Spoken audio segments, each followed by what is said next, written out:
Are you looking to make your first 10K off your clothing brand? I get it. You're frustrated every time you release a drop and nothing happens. Are you looking for a side hustle where you can start making money today? With a low startup cost, printing shirts can be your next hustle now. It amazes me how much people sleep on how much printing shirts can make you. Welcome to the Black is the New Rich podcast, where Ross answers all these questions for us. And as usual, please like, comment, and subscribe to keep this channel going. Enjoy.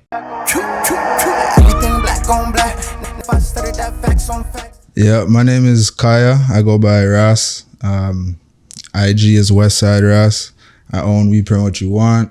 And then I also have the clothing brand, the Westside Company. Okay. So yeah, that's what I've been working on. So I have known about your business for how long you been in business for We Print What You Want? We Print What You Want, we're on our 11th year right now. Yeah, because I remember I got shirts from you guys probably that like 8 years really? ago. Yeah. 8 Oh, years shit. ago. Yeah. Easily 8 years ago when you were at 5 and 10. Above grannies, yeah. Yeah. So for people that don't know, what do you do at We Print What You Want? I mean, in one simple sentence, I can say everything. But so now my position in the company is more so overlooking everything. Mm-hmm. I got people who run the machines, do printing, embroidery. So me, I'm mostly doing customer service, emails, invoicing, graphic design, markups. There's still a lot of caps and titles I'm wearing. Yeah. But as you grow the business, you get to slowly take off a hat and hire Give people. it to someone exactly. else. And put people in position. So on my daily, it's more so managing the company, but also, like I said, those other daily tasks. Okay, yeah. dope. So before we get into like what you're doing now, I want to take it back a little bit. So like you said, 11th year. 11th year. How did you get into the business? So, man, 11th year. All right. So pretty much when... Did you know that the black dollar leaves the community within 6 minutes? That's why we are excited to introduce the new Black is the New Rich app, designed for the black community to be more intentional about where we spend our dollar. The directory consists of mostly financial services like real estate agents, financial advisors, tax consultants, mortgage agents, videographers, photographers, and many more. With our app, you can easily find and connect with quality services that are owned by black entrepreneurs. And to ensure the integrity of the service on our app, all directory members are held accountable if they receive multiple bad reviews. Our mission is to circulate the dollar and provide quality services to our community. Download the Black is the New Rich app today and start investing in your community. I was 16. Me and my mom moved back to Canada from Jamaica. And during that time, it was a dark time for me. Mm-hmm. It was a lot of struggling. Yeah. I mean, a lot of struggling. I mean, a lot of just back against the wall. So ended up had to do certain things to get by. And then eventually I had a girlfriend at the time, and she got pregnant when I was 18. Jeez. So 2 years later. So now I'm looking at myself as an 18-year-old, and I'm not really doing anything I know that can last a long time. So I'm doing things in the streets, we're hustling, but you know, I look at myself and I see this baby coming. I'm like, you know what? I want to start something legit. I want to start a legal business. I want something to grow with. Mm-hmm. So during that time, it was like Tiger and Wiz Khalifa and those guys were hot. Yeah. And everyone was wearing snapbacks. It was like a new hot thing. So no one was making like t-shirts and sweaters to match it. Mm-hmm. So with that simple idea, as an 18-year-old, I'm like, I'm going to make some sweaters and t-shirts that match this stuff. Yeah. Started messing around, and then my first order, I got a store to order from me, and I got like a nice little check from that, and since then, that's how it started. I was like, wow, this can, I got the first check, the first sale, and I'm like, wow. In one sale, this could happen. So once I realized that, I'm a natural born go-getter, so I just saw the vision and went to see it, and we're still working on it today. Okay, dope. So what was your first piece of equipment that you purchased? A heat press and a vinyl cutter. Okay. And the worst type, like not anything good. It was like straight from Alibaba. Okay. So I was doing some research and I was looking at your Instagram, and something that stuck out to me is that you just bought a new car.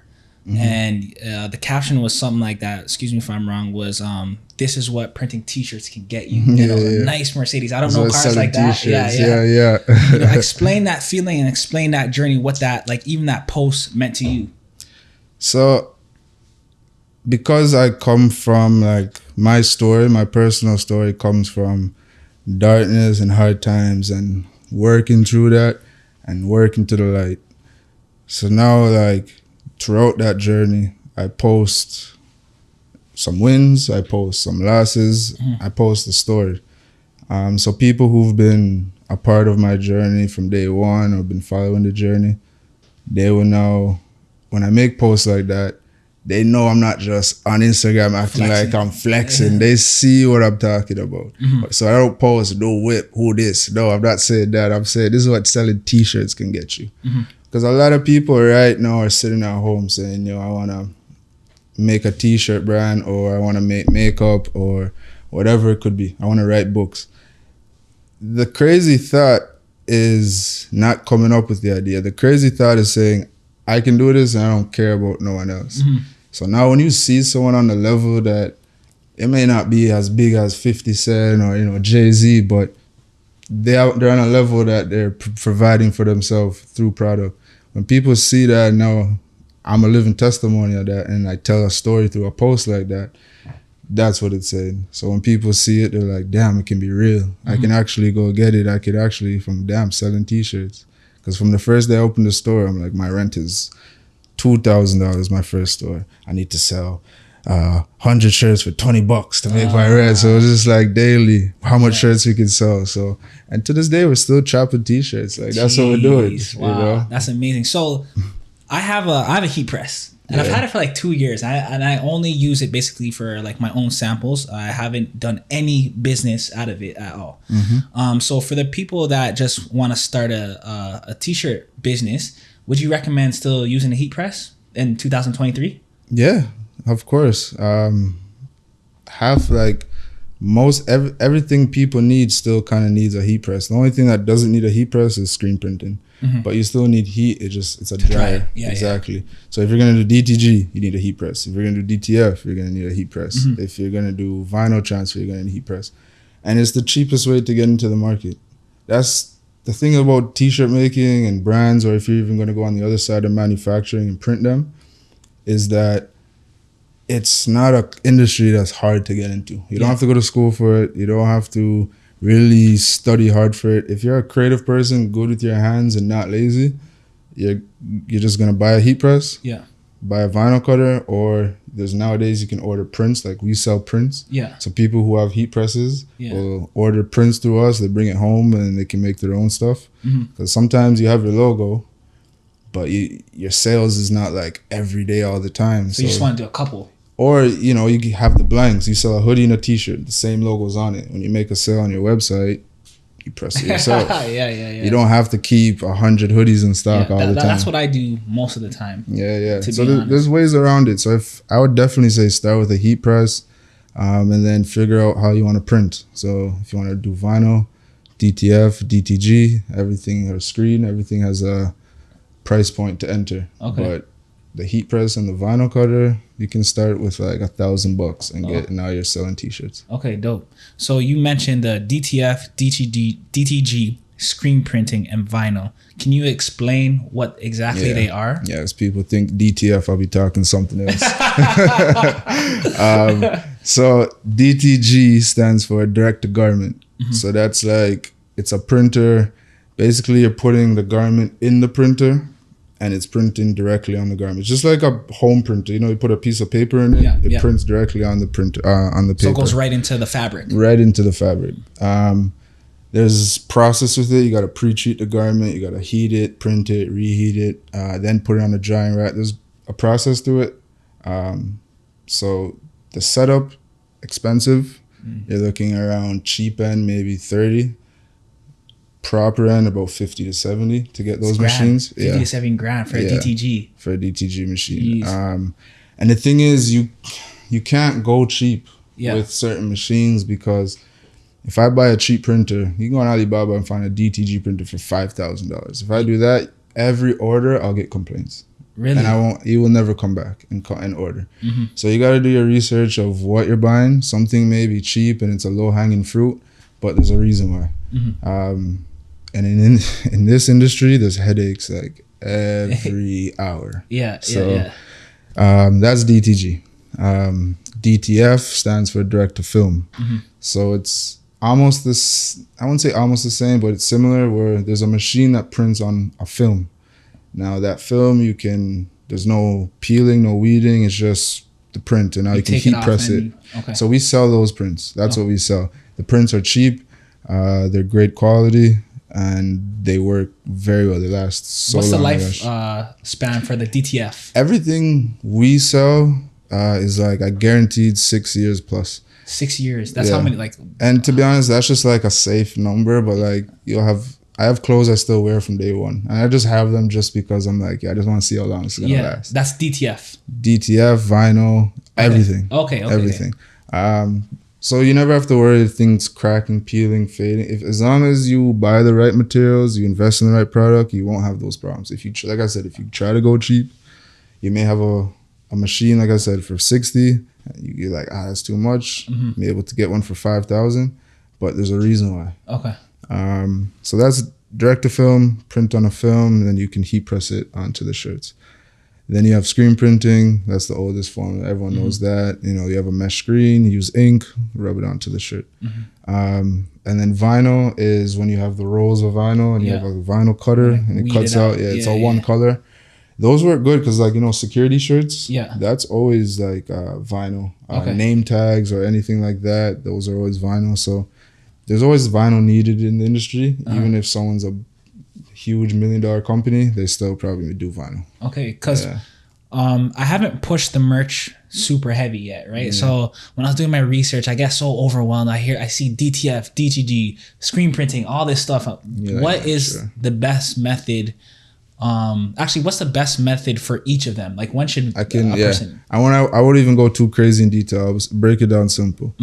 DTG is high color, especially if you have transparency like clouds or lightning or smoke in your designs.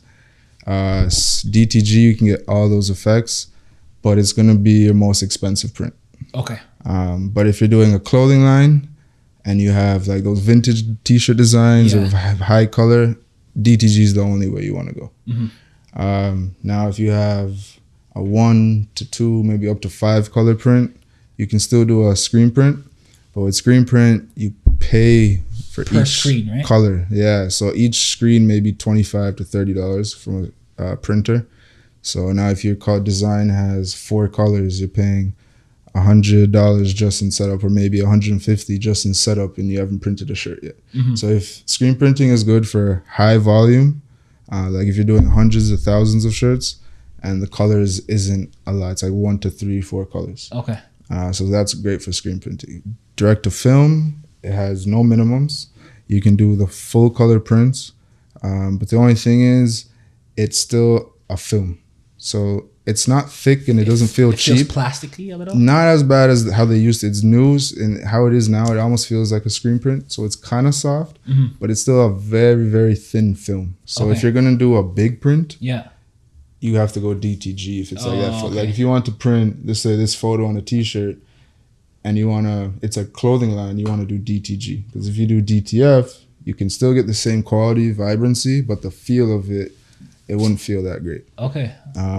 So if that's how we do it. So if you're doing low minimums, DTF, DTG as well. For the vibrant colors. Exactly. And then if you're doing a lot of volume and the design is kind of simple, then you go screen printing. Okay. So take me through your process. I know you mentioned that you still wear a lot of hats, and now you're hiring different people for different positions. Take me through the process of when you started to hire different people, because even like we do this podcast here, and eventually I'm going to need a help because it's a lot of work. So I want to know, like, what was your process when it came to like hiring different people? So there was a process, I'll tell you that. So first, like I started my company at 18. So at first I tried what everyone would probably try, hire your friends. And I hired a couple of my friends, and that time was great because we treated it like a creative hub workshop. All of us learned how to use a camera, Photoshop, Illustrator. But when it came to growing and kind of picking roles and dividing up the work and being on time and being professional, it wasn't always there. So once the company started to grow in a direction, I saw we can start getting corporate clients and growing to a more professional way instead of just being like, young print shop, having fun. It got hard because it's hard to treat your friends like an employee. Yeah. And I'm not saying treating someone like an employee is bad, but it's hard to say, yo, like coming on time, and your friend's gonna be like, yo, shut up, bro. Like, yo, man, I was just with this tig last night or whatever. So you gotta there's a lot of comfortableness there. That's what I mean. So I tried that. Eventually we all went different ways. Sorry, before you go on, how tough were those conversations before? Hard. I used to plan before the convo. I used to call people and be like, okay, this is what I want to say. And I don't want him to feel like I'm trying to boss him around or something like that. Yeah. So it's delicate. But we were real friends. So like to this day, we still talk. Those amazing. Are my brothers. And then after that, I started hiring people who I feel like kind of knew of the shop, but I didn't know them that enough to be comfortable. So we started hiring people like that, and it's been great. Everyone who I've hired to this day either used to be a customer of the shop or they just help, like they know about the shop. So when they come to work there, it's not like, what's this place about? They know the vibe, they know me, they know what we do.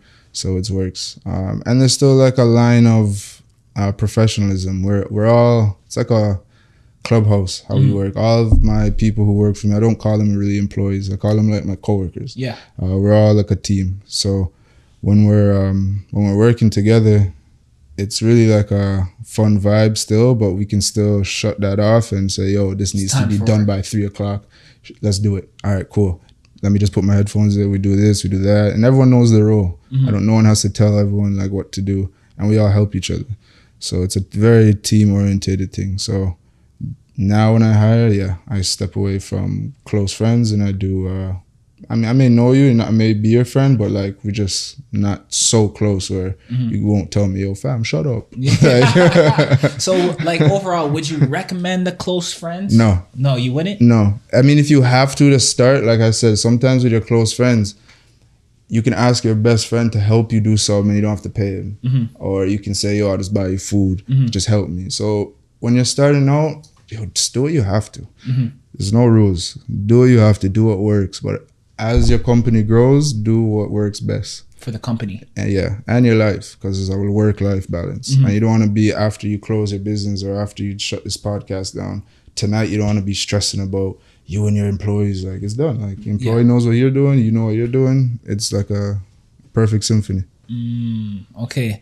So also I've noticed too, you bring your son everywhere. I want to talk a little bit about fatherhood. Because I feel like, from the outside, you're setting a great example of him coming to work and learning what you do.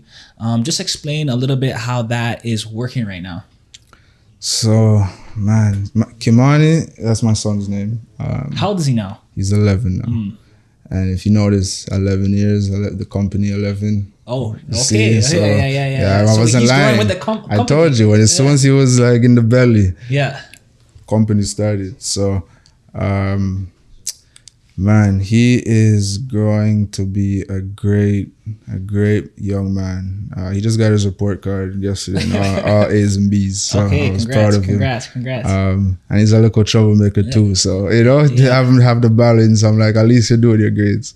But no, he's like one of my best friends, man. And I'm his father, so I don't pass that line of just being too friendly. But when I say best friend, he knows how to roll with me. I bring him everywhere because he has to know what his father does. And when he gets older, I want to like my son. I know that might sound crazy, but like I'm not with his mother. So it's co-parenting. So it's not, I have him half the week, she has him half the week. So you still want to make sure you instill values, you instill things that you believe in him. So when he's older, it's not just one parent teaching. You know, it's still a balance. He has the presence of both. Exactly. So, you know, we have two different personalities. So he picks up from me, you know, entrepreneurship. He picks up, you know, just believing in yourself. And I just drill those things in him. There's just certain things I always tell him on repeat, build his confidence. And yeah, that's why I can bring him everywhere, because he's not a kid. He's going to be complaining, crying, or nothing. Yeah. He's calm. He's going to be helping. He comes to these sneaker cons. He wins shoes every time. He's selling the shoes, making money. Okay. Yeah. He's full of energy. So would you say, like, have you ever had the thoughts of passing this business down to him? Yeah, he plans it already. Really? Already That's at 11? his thing. I didn't have to tell him. He says, Dad, if he says his dream, this is his goals. You ask him, I wish he was here. If he was here, you'd ask him. He would say, when I grow up, I'm going to be a football player, like soccer player, and I'm going to own some real estate, and I'm going to take over my dad's business. Okay, so he already planned that. Geez, so that's 11 years in business. 11 years is his age. And just as it grows, he grows too. So he's seeing the ins, outs, everything that you're doing. Everything. And he's been along. I make sure I show him the process. So we can talk about it. We have convos about it, you know. And in that, so it's something that he thinks just is normal growing up. So when he grows up, it's not far-fetched. Yeah. You know, as kids, some of us, like myself, I didn't really grow up with a lot of confidence. You know, it wasn't on my parents. It wasn't on anything. Sometimes we just don't have the tools to give our kids that confidence, 100%. Or you don't know what's going on with them. So for me, I didn't grow up believing I could really do things creatively. It took me, like, even the fact that I have a brand now is kind of far-fetched, because you didn't see that before. I did not see it. I could draw, I'm creative, I can write, I can do a lot of things, but to actually put myself out there and be vulnerable, I wasn't that confident. And I don't know, something just triggered in my brain. And yeah, I don't have those problems anymore. Okay. What are some of the biggest lessons that you've learned from We Print What You Want? The biggest lessons. One, because we talk about it, is hiring friends. So just be careful with that. But the biggest lesson with We Print What You Want, I would say, hiring friends and just, like, make sure you know what you want. Because when you have a company for as long as, like, We Print What You Want has been open, sometimes the market can lead your company to make you have to go a certain way. But it's always important to remember why you started, your intention, and to stay on your own path, because if you keep following trends, sometimes you just get drifted off the road. True. But if you stay on your own lane and, you know, you dabble, but you also remember what you're doing here. Because along the journey, times change, fashion changes, what's cool changes, people change, you get older. Started when I was 18, I'm 29 now. So I'm different, you know? So I would say just know where you want to go and always set a goal, because your goal is going to change. Okay. So I've been a videographer for like the last 6 or 7 years, right? So I know you can probably relate, and it's cheap clients. How do you handle that now for people like, yo, bro, can I just get a discount on this? I'll come back 3 times, Where are you at now, and how are you handling those type of situations? I know exactly what you mean. So every situation is kind of, I play it different. It's a little delicate, because some people, I truly believe, hook them up this one time or something, and and they will come back. Some people, I also know they're just talking shit. So I don't really cut my prices too low. I may be able to negotiate a little bit when it comes to certain things, but then if they start to push me too much, I usually say this one line, and I'll stop the convo. I can be very stern, so I'll look someone dead in their eye and just be like, look, I can get it done for cheap, and you probably won't like it. You're probably gonna complain, or you can pay the price we're charging you, which isn't a lot. It's not killing you, and you're gonna be happy. We're going to be happy, and we're going to have a happy relationship. And I kind of smile when I say it. And when you say that, if they keep negotiating, it's like, I don't know what else to tell you after that. But usually that seals the deal. Because it's true, if you want something done, I have videographers I work with. Sometimes they hit me with a price. I'm like, bro, come on. But like, if I try to hit them with a half price or too low, they're not going to even care for the project. I want to make sure people who are working on my stuff actually care, and we can grow a relationship. So if you're working with a vendor, it could be me, it could be another printer, it could be a videographer.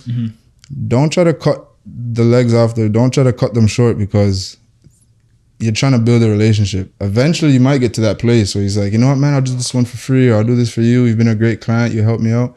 But if you don't start a relationship, if it's just monetary, then it's not going far. It's not going far. Yeah, exactly. Because literally, like, when I get paid my price, I'm like amped to do their stuff. I'm amped to please them with what I'm doing. Yeah. But when people are undercutting me and I knew, I just took it whatever, and then I'll let it sit for a little while, and I don't even feel like doing it. And you know the thing is, the ball's in their court when they pay your price. Because guess what? If we don't do our jobs properly, it's on me. They have all the right to complain. Yeah, 100%. But if they now shortchange us and they're like, look, man, I couldn't do this because you didn't pay me enough. Like, I had to take this service out. And it's kind of like, but if they, you know, that it's like, it's just, you're going to be happy, I'm going to be happy. Exactly. That's what I say. Exactly. All right. So I want to talk about the clothing brand. Can you explain a little bit about it, please? Yeah. You know, it's Westside. That's the brand. We got... Westside started literally as a hat. It was just an idea. I just wanted to make a design that kind of represented the west side of the city. You know, we have Saga, we have West Toronto, we have Brampton, and like since I moved back from Jamaica, those are the parts. Yeah, it's just been my home. So it's been like, it was that time when everyone was just repping the 6, and I was like, I want something to rep like where we from, the west. So I just made a hat that said the west side, and it sold out. Like every time I put it in the shop, sold out. So I'm like, my brethren were like, brother, you might as well just make a brand out of this. And I'm like, you know what? Let me try something. And I'm creative. Like I said before, I've always been creative. I just never had the confidence. So I remember the first collection I put out was it was called The System Is a Joke. Inspired by... I seen that. Yeah, I'm actually wearing it right now. Okay, this is the first collection, and we're still selling it. Okay, and it's still up to par. It's still people love it. Yeah, people love it. Well, this is a fresh shirt. I won't lie. But that collection, like I said, I just had ideas, and you can't really make a brand called We Print What You Want. It didn't really sound right for people to rep. That's more of a service. So I just said, you know what? I have all these ideas. The hat went well. I'm going to call the brand the Westside Company. And I put out that collection, The System Is a Joke. It was inspired by a Lauryn Hill song called I Get Out on the Unplugged MTV album. And those times was like a hard time for me. I was going through a lot. So that song connected with me a lot. I used to listen to that probably 10 times a day at times. So there was lyrics in the song where Lauryn Hill said, she said, the system is a joke. You'd be smart to save your soul. I get out. So I took those lyrics, started playing with them on shirts and designs, and then the shirt came about, a jacket came about. We made slides, shorts. So we put out a collection, and actually that was like I said, the first ever collection I put out, and actually Lauryn Hill's team saw it. I'd even tried to make them see it. No way. Just Instagram. Yeah. They saw it, reached out. I got a message from Lauryn Hill. We sent her a jacket. Wow. You know, Lauryn doesn't really take photos, so we never got a photo.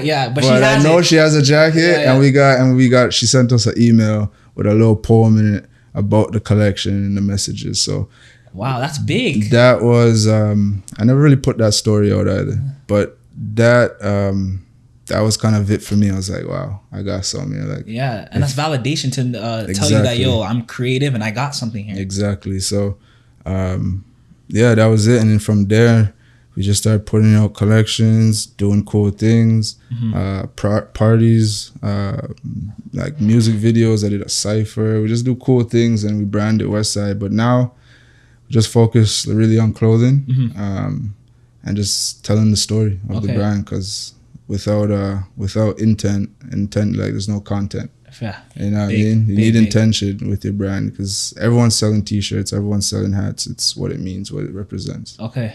So yeah. So this part of the podcast, I will admit, is very selfish because I do wanna, I do wanna get my clothing out there, and like I feel like I have so much going on, so I haven't. Trust me, I know exactly where you're going. Yeah. I get this all the time. Yeah, like I haven't had the time to really focus on it. And again, when I was doing my research, I see you're in Michigan doing pop-up shops. I think you were in Atlanta too. So like maybe a couple years ago. A couple years ago. Atlanta though, I have people there, so we're always back and forth. Okay. This year alone, we did Miami, New York twice, Chicago, Detroit. That's what we did so far this year. Okay, so how important is to like be on the ground level and do these pop-up shops, and how are you finding them? To be honest, no one really. This wasn't a lane I ever saw anyone do. I just tried it.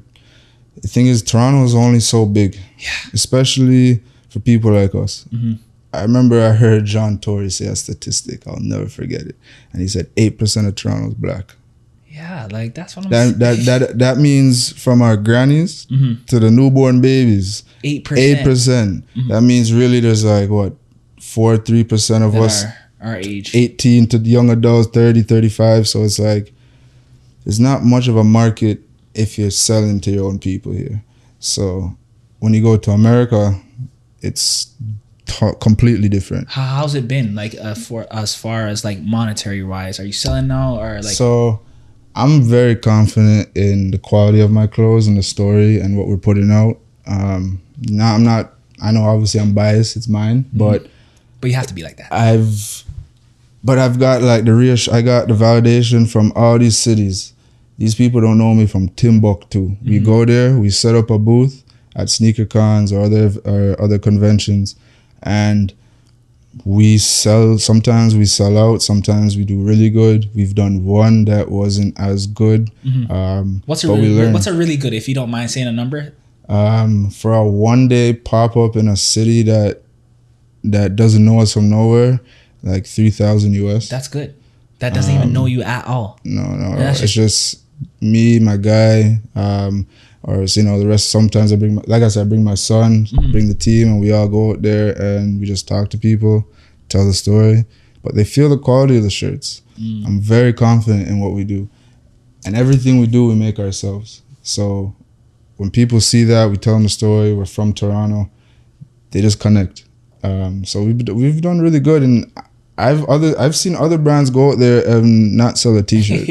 So I'm not trying to shit on them, but you gotta know what you're selling. You gotta come with energy, and just gotta be different in some way, some unique, some way. I definitely want to make the American run soon because actually the name Black is Rich, I want to be in like HBCUs, all those black colleges and stuff like that, because I think it'll do really well out there. Atlanta I do want to touch as well. So I do want to get on the road and do that. But you mentioned like you make your clothes. Are you manufacturing, like for example, like I've gotten some stuff off of Alibaba. Are you doing that as well? Like the blanks, the shirts as well? And stuff, So the shirts, we're really aspiring to start making our own blanks soon.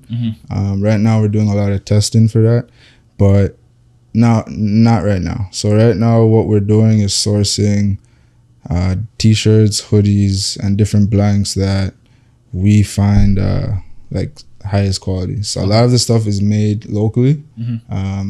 So they source the fabrics, they make the stuff, and then some of the stuff is like generic, like Shaka wear, stuff like that. It's easy to go, but it's good quality.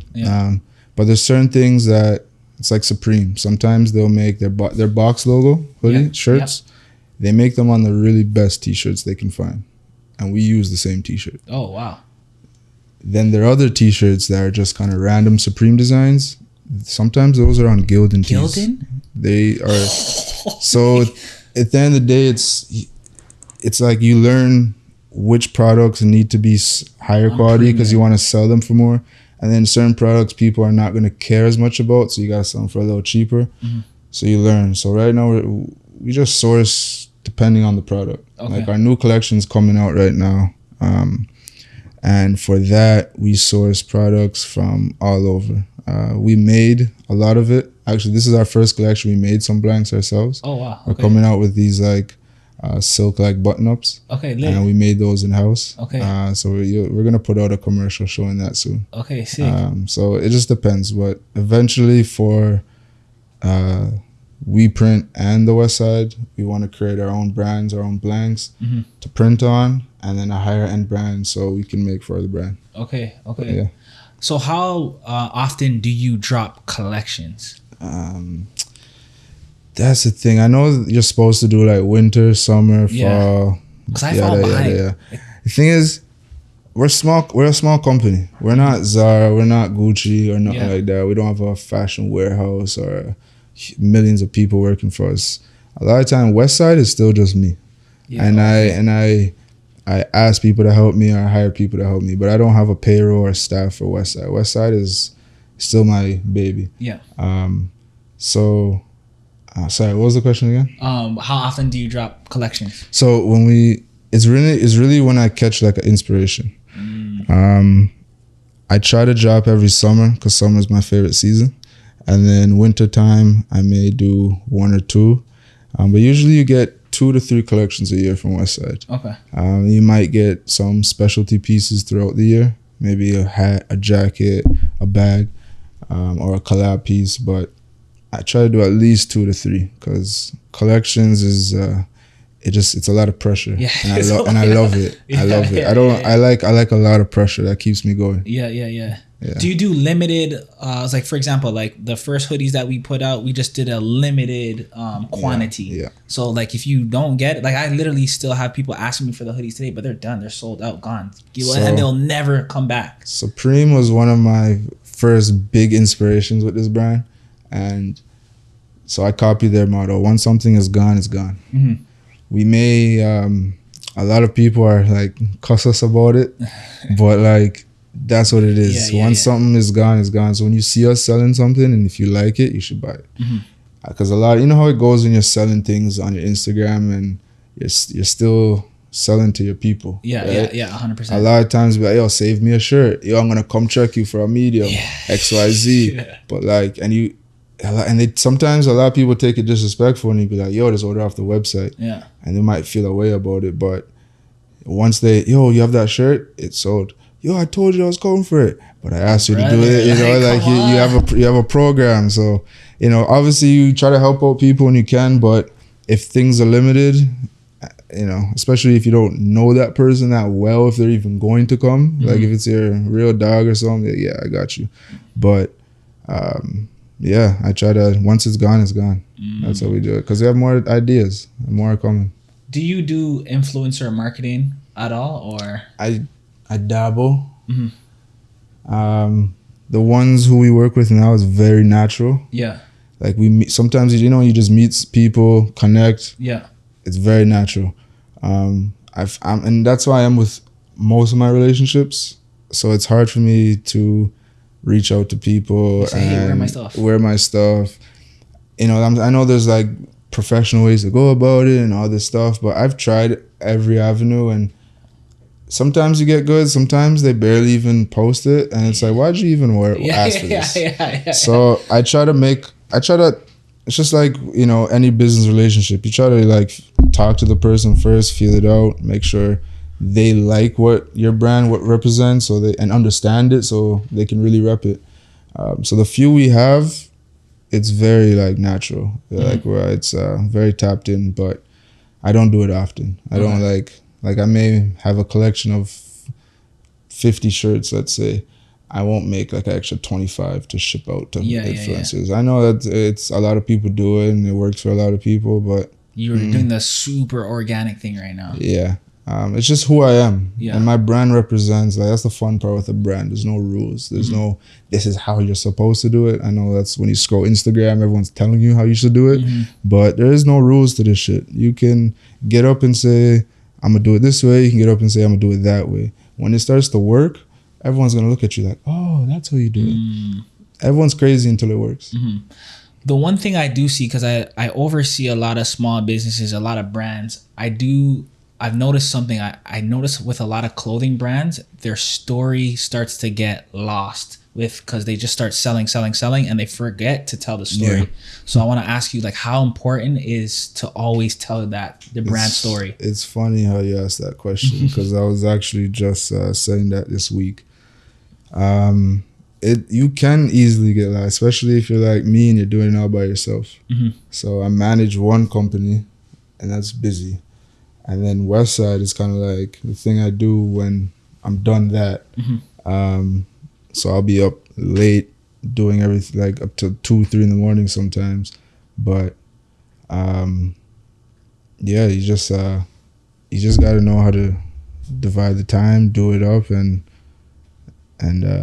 know what you want. Because when you have a story, it's hard to tell it when you get busy. Yeah. Like you're designing clothes, you're planning the photo shoot, you're planning the commercial. You also have real life. I'm a father. Yeah. So sometimes it's hard to do it, but without, like I was saying earlier, without intent, there's no content. Without purpose, there's no brand.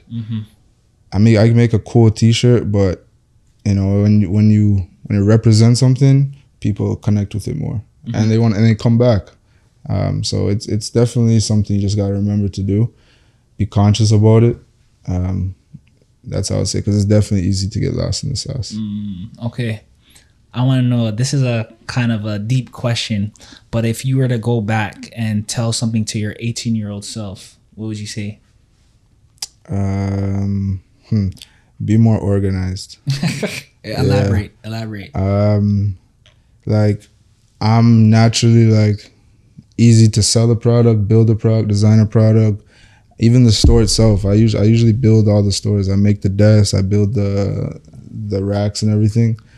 But like paperwork, organizing, accounting, if you're not organized on that, it can destroy you.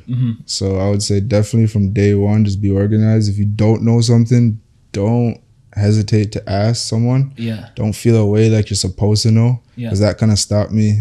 A lot of the time asking for help is like, I feel like people think I should know everything or I should know this. But if you actually lose that and just be vulnerable, ask what you need. Because if you're not organized in the beginning, you can't run from it at the end. Like you'll go 5-10 years later, you're still dealing with that thing problem from the beginning. You're still working on that problem from the beginning because you're never organized. And then if the tax guys come for you, you're done. Yeah.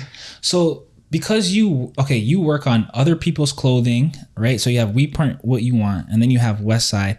Would you recommend someone doing both? Because do you think it takes away from working on your brand and working on sales? I mean, not to be like arrogant, but I would tell someone, do what you want to do.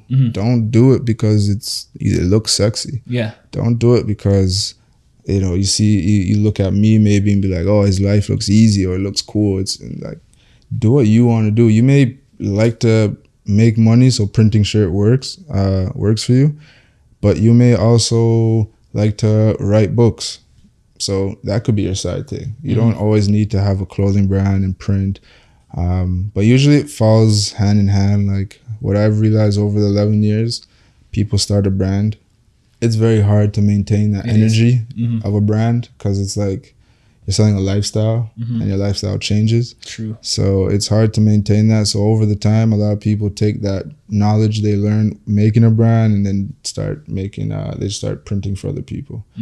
For me, it was the other way around. I started printing, and then, like I said, just had these creative ideas and I wanted to put them out. And that's why I did Westside. I truly want to do Westside. If I was to do something and I didn't get paid from it, I would still be designing, going on the road, meeting people and selling. It feels good. That makes me happy. But yeah, don't do it if it looks sexy and it's not in your heart. Do what's in your heart, 100%. What's next for Westside? Opposed from the next collection. Yeah. I mean, yeah, next collection's coming out. Let's follow the brand page. No, but next, I don't really talk about too much of my ideas unless there's in motion. Like I know, like I'm talking about the collection because it's coming out. But the other things, I'll say one thing that I would like to happen is eventually opening a store downtown. Just for Westside. Just for Westside. Like actually, I took Westside the products out of the store right now, because the stores we print what you want. Yeah. But because I'm there, it's easy to just put a shelf with Westside. Yeah. It just gets a lot of confusing. It gets a little confusing with customers. They'll use my brand as like what they want theirs to be like, and it started getting to me. So I took it out the store, and we're strictly now online. Yeah. And until I want the first store to be downtown Toronto, Kensington is home, or Queen Street. Okay. So I'm looking for that eventually. That's what I want, and then from there I want to do other cities. Okay. What do you even think about brick and mortar right now with clothing brands? I mean, I love it. I love having a physical location. I'm a physical guy. I don't want to be just online. Yeah. Even if I didn't have a retail store, I would have a studio. Okay. Like I just, because when you're making samples, you're designing, you need space. My friends know my office is small right now, and I be designing samples. I'll have like 30 pieces just on this little chair. To me, it makes sense. My ADHD knows exactly where everything is, and it makes sense. But, eventually I'd love to have, like, even if I have the retail store, I'd love to have a floor on top of it. That's just like, we can work and design, create. So either way, I like a physical store. That process reminds me of this brand that I seen in the States called Unfinished Legacy. Yeah. I copped a shirt from them. Yeah. I like the way I think his name is Bremer. I like the way, I like the way he does his whole thing. He has a shop, he has a screen print, and he has a place. And he's to design. telling his story. And he's telling the story. Exactly. So he and someone like that, I don't think they have a store yet. No, they don't. It's just they do pop-ups like crazy. Yeah, they pop-ups like crazy.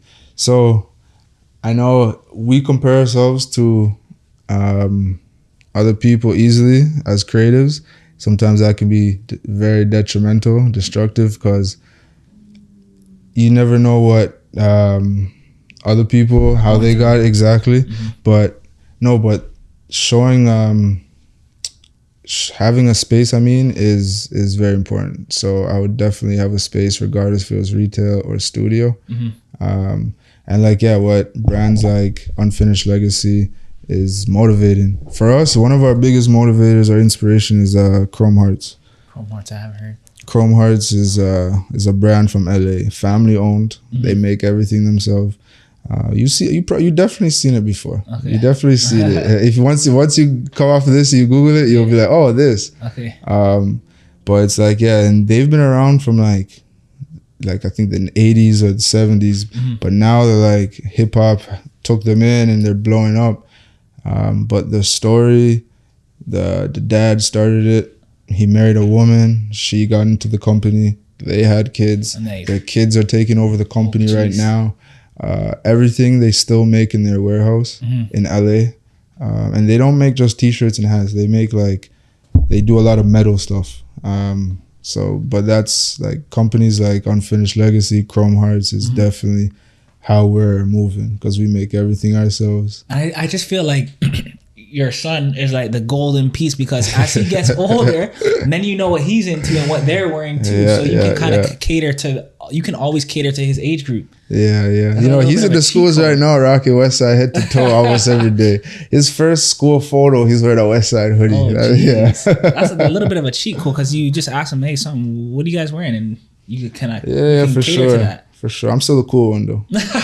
He still comes to me. He's like, what they wearing, Dad? Does this look cool? So right now I still got the sauce. Okay. But until then, we'll see. Yeah. But he's definitely into dressing well. Yeah. Matching. And he sees the whole process. So sometimes he'll come to the shop and be like, can I make a shirt, a design? And he'll draw something out, we'll embroider it. That's sick. And not a lot of kids have a dad who has a warehouse by it. So it's you might as well use it. Yeah. That's dope. Okay, Ross, these last two questions I ask everybody on the show. Let's go. And the first one is, what is the best advice you received? And what is the worst advice you received? And you don't have to say any names.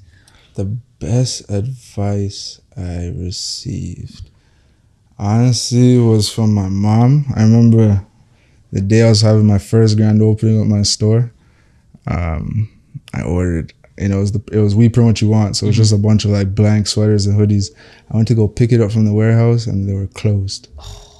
And like it was a Friday. It was a Friday and my grand opening was Saturday. So they're not open on Saturday. And I was with my mom. And I kind of gave up and I was like, I don't know what to do. I just worked so hard. It was spazzed. And she went, no. Let me teach you something. You never take no for an answer. If you want something, go get it. I'm like, what am I supposed to do? She called every number, banged the door, and in 20 minutes, the sweaters are in our car. Jeez. So from that, I kind of, and just who she is as a person, it made me learn, like, do what you want. People might call you crazy or whatever, but you did what you want, you live freely. Mm-hmm. So I would definitely say just don't take no. If you want something, your heart is burning for it, your passion's burning, go for it. Mm-hmm. Even if it's your mom, your girl, your son, your best friend telling you, nah, that's stupid, do it. Mm-hmm. And if it doesn't work, at least you burnt that desire out. You tried it. You don't have, man, what if? Yeah. Or you won't resent someone because they told you not to do it and you didn't do it. Mm-hmm. So I'll definitely say that would be the best piece of advice. The worst piece of advice, I never thought about that. The worst pice of advice. You didn't have to take it either. No, I know, because I don't usually take bad advice. The worst piece of advice. Oh, I won't call names. But the worst piece of advice is someone told me not to start my business. Wow. Why?